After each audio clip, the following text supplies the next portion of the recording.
Assalamualaikum warahmatullahi wabarakatuh.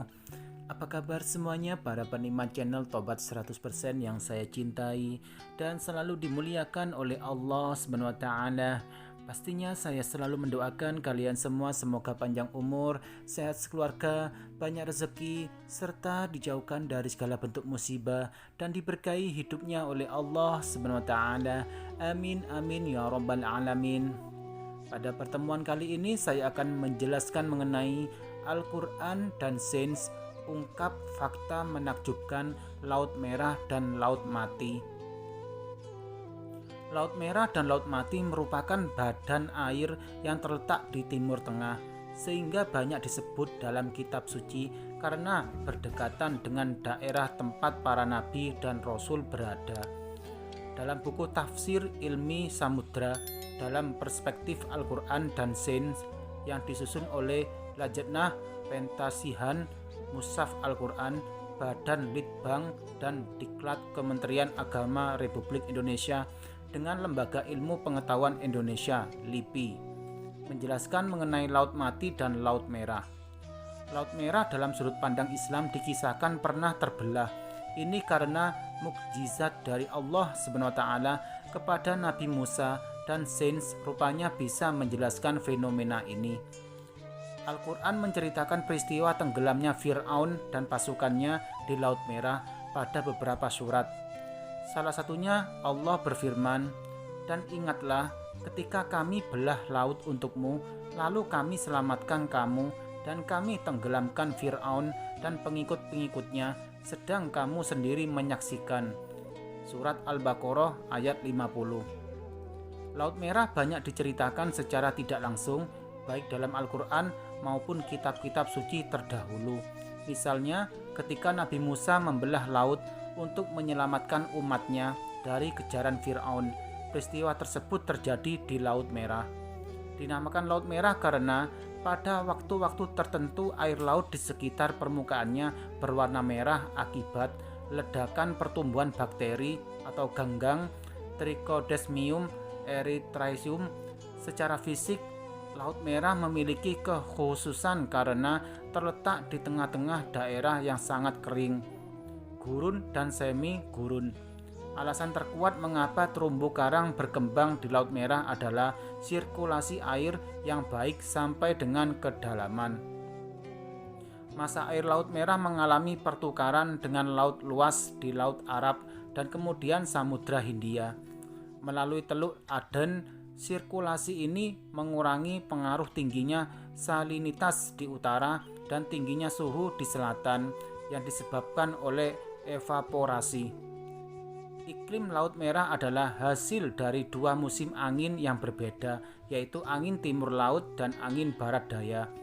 Musim angin ini terjadi karena adanya perbedaan pemanasan antara permukaan daratan dan laut.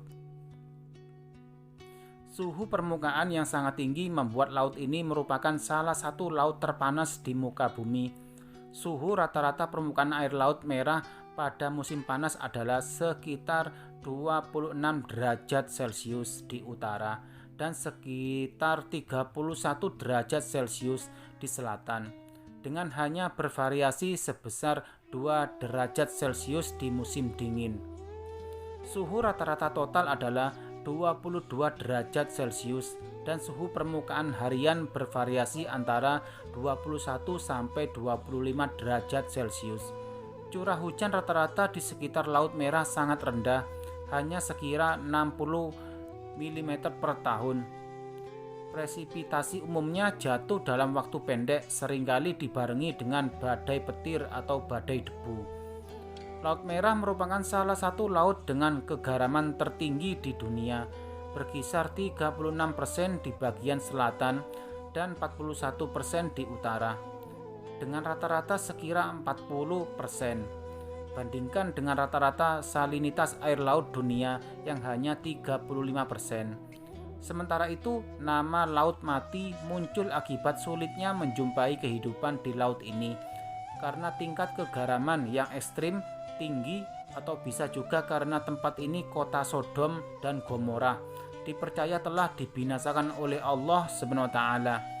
Laut Mati sebenarnya merupakan laut tertutup di tengah daratan, sehingga lebih cocok dinamakan danau.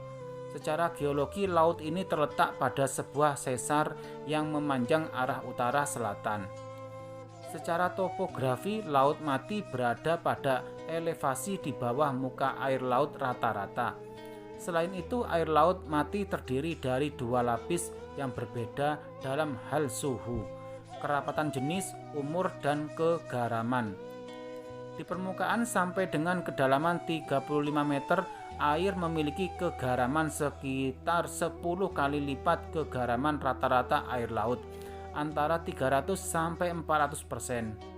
Sedangkan suhu air di bagian permukaan berubah-ubah antara 19 sampai 37 derajat Celcius.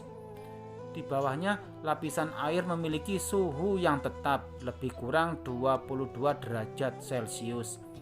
Dengan kandungan garam NaCl yang sangat jenuh dan menyebabkan garam mengendap ke dasar laut.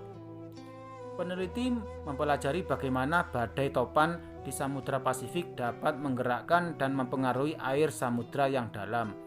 Mereka juga menunjuk satu situs di selatan Laut Mediterania sebagai tempat penyeberangan yang legendaris, dengan model tanah yang memungkinkan terjadinya air laut membelah. Demikianlah penjelasan dari saya yang diambil dari berbagai sumber terpercaya. Semoga bermanfaat dan semakin menambah keimanan kepada Allah SWT. Apabila ada salah kata atau kekurangan dalam penjelasan saya mohon maaf yang sebesar-besarnya. Karena saya tidak sempurna, kesempurnaan hanya milik Allah SWT.